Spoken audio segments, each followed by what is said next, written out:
Rahayu, rahayu, rahayu. Semeton yang saya hormati, khususnya semeton Bali, warga Bali yang saya hormati dimanapun Anda berada. Berjumpa lagi dengan saya melalui channel saya, Jero Gede Panji. Khusus video ini adalah tentang refleksi Bali tahun 2024. Mari kita satu persatu. Apa yang kita refleksikan? Semacam kaleidoskop ya. Satu, apakah Bali masih Bali? Apakah Bali masih Bali? Mari kita lihat. Kondisi lalu lintas, khususnya wilayah Sarbagita. Mari kita lihat traffic engineering-nya, perencanaan dan perancangan lalu lintasnya. Kondisinya sudah jelas, macet, luar biasa. 10 km Anda harus menempuh dengan waktu tempuh kurang lebih 1 jam. Itu fakta. Sekali lagi itu fakta. Yang kedua adalah bagaimana dengan edukasi terhadap masyarakatnya. Edukasi tentu tidak bicara tentang ruang kelas. Tentu tidak begitu. Edukasi itu menyangkut sikap warga yang tercermin di dalam berlalu lintas. Seperti apa mereka mengedukasi moral mereka, perilaku mereka di dalam berlalu lintas. Lalu kemudian bagaimana dengan law enforcement? Penegakan hukumnya. Banyak kita lihat. Mari kita bahas satu persatu. Traffic engineering. Sebuah kota dianggap berhasil dan bagus apabila ada perencanaan, perancangan, kajian, analisa, AMDAL-nya, dampak-dampak lalu lintasnya. Analisa mengenai dampak lingkungan lalu lintas, tidak hanya soal alam. Tidak hanya soal yang terkait dengan environmental. Tetapi traffic behavior adalah hal yang sangat penting. Saya pernah dapat cerita dari kawan saya. Memberi klakson kepada kendaraan di depan kita itu adalah keterpaksaan, katanya. Dia orang luar Indonesia. Tapi bayangkan coba di Indonesia, khususnya di Bali ini. Ketika Anda berada di traffic light, Anda misalnya pada posisi paling depan, begitu lampu dari merah, kuning lalu kemudian berganti hijau, telinga Anda sudah peka dari belakang diklakson begitu keras. Seolah-olah kendaraan Anda bisa terbang melompat secepatnya ke depan. Itu keadaan sekarang di Bali. Ada puluhan traffic light di wilayah Sarbagita. Dan itu menurut saya lebih banyak menjadi penghambat. Itu bagian dari engineering. Lalu bagaimana dengan kondisi fasilitasnya? Lebar jalannya. Kemudian jarak-jarak antara satu cross dengan cross yang lain. Ini juga menyebabkan terjadinya kemacetan. Ingat, saya ambil contoh saja. Denpasar itu tidak pernah dirancang menjadi ibu kota. Trafiknya tidak serial. Trafiknya, jalannya dirancang menjadi lingkungan-lingkungan komunitas antar banjar. Itu dasarnya. Jadi Denpasar ini terencana berdasarkan banjar. Jadi komunal situation, komunal city. Tapi kalau ibu kota, tentu harus ada porosnya. Poros jalan utamanya mana? Lingkar luarnya seperti apa? Lebar jalannya seperti apa? Itu kota yang dirancang. Denpasar ini tumbuh secara alamiah. dari kompon-kompon Banjar, dari kompon-kompon hal-hal komunitas kecil, lalu kemudian menjadi rame, jadilah ibu kota. Itu dasarnya. Lalu kemudian apa selanjutnya? Kondisi sekarang menyatakan bahwa hal ini ketika jumlah kendaraannya bertambah, maka apa yang terjadi? Terjadilah kesesakan. Dampaknya kemacetan. Dampak selanjutnya adalah apa? Polusi udara. Emisi gas buang dari exhaust system kendaraannya. Karena kebetulan Bali belum banyak kendaraan listriknya. Seperti di ibu kota misalnya, seperti di Beijing misalnya di Cina, katanya. Ini yang harus menjadi perhatian kita semuanya. Kalau kita bicara tentang lalu lintas. Saya belum bicara tentang bagaimana pengaturan tata ruangnya, karena ini sangat terkait. Lalu kemudian soal edukasi. Edukasi ini penting sekali. Saya ingin bertanya pada para penyelenggara, pemegang kebijakan di Bali ini, dan khususnya di Indonesia ini. Apakah sepeda motor atau kendaraan roda 2 itu bolehkah sesuai dengan aturan internasional kendaraan roda 2 menjadi angkutan publik? Pernahkah sepeda motor dirancang untuk menjadi angkutan publik? Itu satu hal. Kita mengenal ada ojek. Bahkan sekarang malah diglorifikasi, ditambah dengan internet sebagai jaringan untuk memesannya. Itu hal yang perlu mari kita refleksi sekarang ini. Kemudian law enforcement. Penindakan yang ada, yang selama ini yang saya lihat, saya amati adalah roadblock.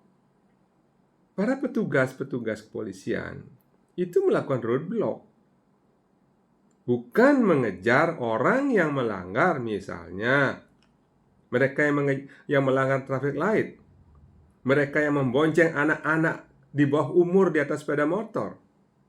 Saya tahu ini terkait dengan kondisi ekonomi. Tapi akankah ini dibiarkan?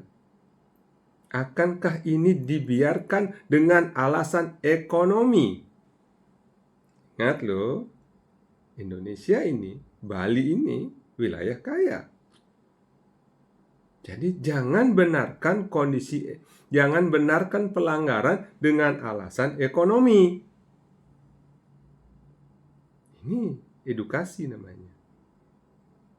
Edukasi yang terkait dengan law enforcement.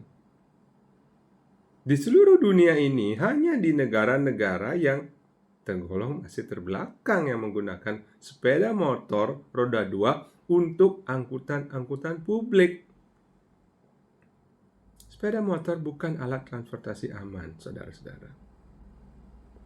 Anda akan berlawanan dengan barang yang akan Anda ajak tabrakan langsung, tanpa pelindung apapun. Tidak ada cage, tidak ada sangkar yang akan melindungi Anda.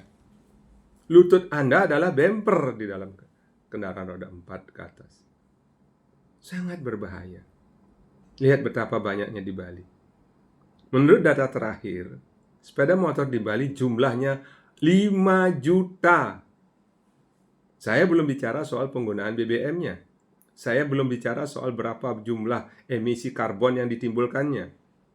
Nanti kita bahas di video lain. Tetapi mari kita lihat pembenaran, behavior yang seharusnya tidak terjadi, tapi dijadikan. Lalu kemudian suara-suara bising yang ditimbulkan oleh beberapa oknum nakal.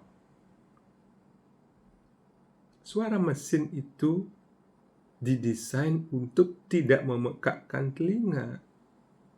Karena, mohon maaf kepada mereka, pada Anda yang memakai kendaraan dengan merubah spesifikasi gas buang, merubah spesifikasi exhaust atau knalpot Anda. Ingat, tidak Anda saja yang berjalan. Kalau ingin memekakkan telinga Anda, simpan di rumah, gas kencang-kencang, telinga Anda dekatkan dengan knalpotnya. Jangan bawa ke jalan raya. Wow. Semoga saya tidak bicara ngelantur soal ini.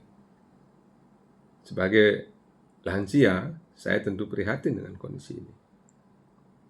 Lalu kemudian dengan hal-hal yang lain, misalnya padatnya kendaraan roda 4. Lebih dari 2 juta kendaraan di Bali sekarang ini. Baik yang berplat nomor DK Bali maupun yang luar Bali. Atau yang pura-pura jadi berplat nomor Bali. Banyak, saya ada videonya. Lalu kemudian ditambah lagi dengan angkutan online berbasis internet. Taksi-taksi online. Beberapa daerah di luar Bali mau menerapkan aturan yang sangat ketat tentang plat nomor dan kartu tanda penduduk bagi drivernya. Lalu kenapa Bali boleh? Saya yakin lebih dari 50% driver atau pengemudi taksi online pasti bukan warga Bali. Saya mengerti bahwa mereka mencari rezeki di Bali. Anda mencari rezeki di Bali. Belum lagi isu-isu lain yang saya dengar kemarin bahwa ada taksi online yang sangat merendahkan budaya kami. Dengan mengatakan bahwa iring-iringan orang membawa sesajen, membawa alat-alat upacara, dikatakan bahwa mereka adalah iring-iringan pemujaan setan. Luar biasa goblok dan dungu serta tolol Anda. Ingat loh, Anda cari rezeki di Bali. Hargailah. Toh Anda tidak dirugikan apa-apa. Kami orang Bali tidak pernah melarang kalian cari makan di Bali, cari rezeki di Bali. Silakan datang. Orang Bali sangat terbuka. Jangan sakiti perasaan kami. Walau Anda sudah menjadi beban alam kami. Tapi tolong paling tidak jangan berkomentar yang aneh-aneh lagi terhadap sesuatu yang Anda tidak tahu. Saya benar-benar tidak senang dengan hal ini. Warga-warga Bali yang ada di luar Bali, mereka hidup dengan rukun tanpa pernah menyakiti perasaan orang-orang setempatnya. Saya pernah merantau lama. Saya bertahun-tahun merantau di luar Bali. Saya lakukan hal itu. Hal berikutnya adalah tentang sampah. Kalau bicara sampah, kita sudah mulai pening di Bali. Sampah mana yang pernah ditanggulangi oleh upaya-upaya pemerintah? Sampah mana? Sampah mana yang ditanganin secara manajemen yang baik dan terukur? Bali ini daerah pariwisata berbintang 5. Cara penanganan sampahnya amat sangat tidak baik. Seharusnya tidak hanya hotelnya yang bintang 5, tetapi pengelolaan sampah dan limbahnya juga harus berbintang 5. Bila perlu lebih baik. Beberapa media survei di luar negeri mengatakan jangan kunjungi Bali. Stop mengunjungi Bali. Karena memang sampahnya dan lalu lintasnya. 2 hal yang menjadi momok bagi Bali saat ini. Saudara-saudara, mohon dipahami. Saya warga lansia. Saya paham betul. Tahun 78 hal ini, tahun 1970-an, sebelum tahun 1990, hal-hal mengenai lalu lintas sampah sangat dikelola dengan baik. Memang benar, karena pada waktu itu tidak banyak tentu belum sebanyak sekarang. Tahun 78 warga Bali, Pulau Bali ini hanya dihuni oleh sekitar 1,5 juta orang. Tapi pertumbuhannya begitu melesat dan sekarang Bali dihuni oleh sekitar 4,5 juta mereka yang berKTP Bali. Bagaimana dengan yang tidak berKTP Bali? Bagaimana dengan tamu-tamu asing atau turis-turis asing yang katanya menjadi turis tapi 50% lebih mereka adalah pebisnis yang mengambil alih jatah bisnis warga Bali, warga Indonesia, tanpa terdeteksi apapun. Itulah kenyataan yang Bali sekarang. Lalu kemudian perubahan sikap warga Bali. Dalam 20 tahun terakhir ini sangat kelihatan. Tahun 70-an, tahun 80-an, dimanapun saya masih SMA pada waktu itu. Kemanapun saya jalan-jalan, kemanapun saya pergi, semuanya saudara, betul-betul saudara. Merasakan aura persamaan saudara dan kepada mereka. Lalu sekarang bagaimana? Kenapa semua money oriented? Bicara turis, maka yang ada adalah komisi per kepala. Mengantar ke objek wisata, berbelanja di sebuah art shop atau para pedagang, yang ada komisi. Wow, memang tidak salah. Tidak salah, itu tidak salah sama sekali. Lalu kemudian tentang berkembang bisnis baru. Dulu, tahun itu, warga Bali sangat selektif terhadap pendatang. Walau mereka membuka diri, tetapi tidak money oriented. Sekarang kos-kosan sekarang, apakah induk Semang pemilik kosnya pernah menanyakan apa upaya Anda, apa bisnis Anda, apa kegiatan Anda, apa keterampilan Anda? Mereka terima. Yang penting uang. Uang, dan uang. Masihkah Bali tetap Bali? Luar biasa, saudara-saudara. Lalu kemudian 10 tahun yang akan datang, pertanyaannya bukan masihkah Bali tetap Bali? Apakah Bali ini masih ada?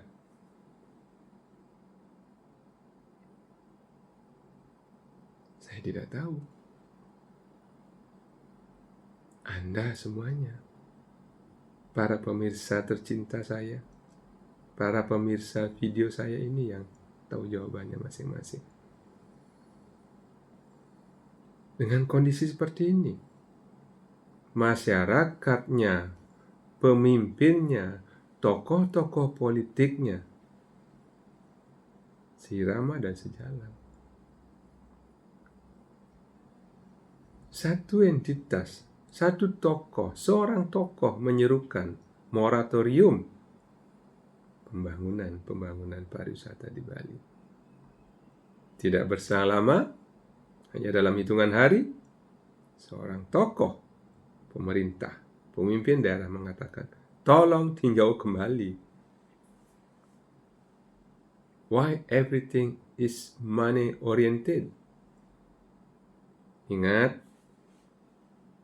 pada siapapun yang mendengar ini, kondisi Bali saat ini, sekali lagi, keadaan Bali saat ini yang menghasilkan devisa, yang mendatangkan devisa buat Anda maupun pemerintah pusat, maupun pemerintah daerah, adalah upaya-upaya jenius dari para leluhur kita beberapa abad yang lalu dalam suatu proses evolusi budaya. Karena apa? Karena mereka, para leluhur kita yang mulia itu, yang suci itu, menyadari penuh bahwa Bali punya keterbatasan. Bali tidak luas. Oleh sebab itu, ada aturan-aturan. Ada awig, ada perarem, ada kayangan 3, ada pengaturan-pengaturan desa, ada pelemahan, pawongan, dan lain sebagainya. Mereka atur di dalam aturan-aturan tidak tertulis. Dan selama berabad-abad ditaati oleh para pendahulu kita, yang menghasilkan proses, yang menghasilkan output seperti sekarang. Apa pendukungnya? Mentalitas, mitigasi, proyeksi, pengetahuan-pengetahuan kognitif, pengetahuan-pengetahuan tentang mikrokosmos, makrokosmos sudah ada di Bali ini. Lama sebelum pariwisata berkembang, sebelum dewa baru yang namanya pariwisata. Saya sebut dewa baru karena dipujanya wow, kalau tanpa pariwisata rasanya Bali ini akan tidak ada. Begitu beberapa orang. Mungkin saya tidak. Bali ini ajeng tidak hanya karena pariwisata. Saya ingin mengatakan bahwa seharusnya pariwisata itu untuk Bali, bukan Bali untuk pariwisata. Mohon saya ulang sekali lagi. Pariwisata itu untuk Bali, bukan Bali untuk pariwisata. Walau dari mulut para pejabat, para tokoh sering bicara manfaat pariwisata untuk Bali, bla bla bla bla bla bla dan lain sebagainya. Itu hanya di mulut Anda saja. Bau mulut Anda. Kenyataannya sekarang apapun yang di Bali dieksploitasi untuk pariwisata. Demi devisa, demi PAD, demi pendapatan. Mana pariwisata berkelanjutannya? Apanya yang berkelanjutannya? Kemunafikannya? Keamburadulannya? Mohon maaf. Saya tidak perlu marah-marah. Apa yang saya sampaikan tadi itu karena saya sangat mencintai Bali. Saya lahir di Bali. Saya menua di Bali, walau saya pernah hidup di luar Bali. Saya membandingkan dengan hal-hal yang orang lain, yang bangsa lain lakukan terhadap wilayahnya. Mari kita ambil contoh, Singapura misalnya, Italia misalnya, Perancis misalnya, Inggris misalnya. Mereka betul-betul jaga. Mereka tidak obral wilayahnya. Mereka tidak obral seluruh potensinya. Tidak diobral murah. Tapi bagaimana dengan Bali? Tanah subur kita setiap tahun sejak tahun 2000 hektar per tahun hingga detik ini. Bayangkan saja, kalau 20 tahun, berapa ribu hektar? Alih fungsi. Demi apa? Demi dewa baru yang namanya pariwisata. Kalau leluhur kita dulu, itu membangun tempat suci yang namanya Pura Mengening, Pura Bedugul, sebagai wujud rasa hormatnya terhadap alam. Tempat berkumpul mereka, berdiskusi mereka di Bedugul. Ada yang namanya Subak, sebuah organisasi yang sangat terkenal dan diakui oleh dunia. Kalau sekarang misalnya berubah menjadi turis, fasilitas turis semua, Bedugulnya di mana? Melantingnya di mana? Mengeningnya di mana? Luar biasa. Perubahan ini tentu akan menuai hasil. Tentu akan menuai konsekuensi logis. Sehingga pertanyaan saya tadi adalah, 10 tahun ke depan, apakah Bali masih ada? Tentu pulaunya ada. Maksud saya kearifan-kearifan, kebijakan-kebijakannya apakah masih ada? Sustainability-nya atau keberlanjutannya masih ada. Jangan-jangan Balinya palsu. Bukan Bali yang Bali. Banyak hal yang ingin saya sampaikan sebetulnya. Tapi mari kita sudahi. Dengan harapan semoga 5 atau 10 tahun ke depan ada perubahan-perubahan signifikan yang lebih baik. Tolong jangan obral, wahai para pemilik dan para pembuat kebijakan. Tolong jangan obral Bali. Please stop obral Bali. Stop Sil Bali. Sudahlah. Mari. Mulat sarira. Introspeksi diri. Nyiksik bulu. Apakah 10 tahun yang akan datang Bali itu masih ada? Nilainya maksudnya. Pulaunya tentu masih ada. Apakah nilai-nilainya masih ada?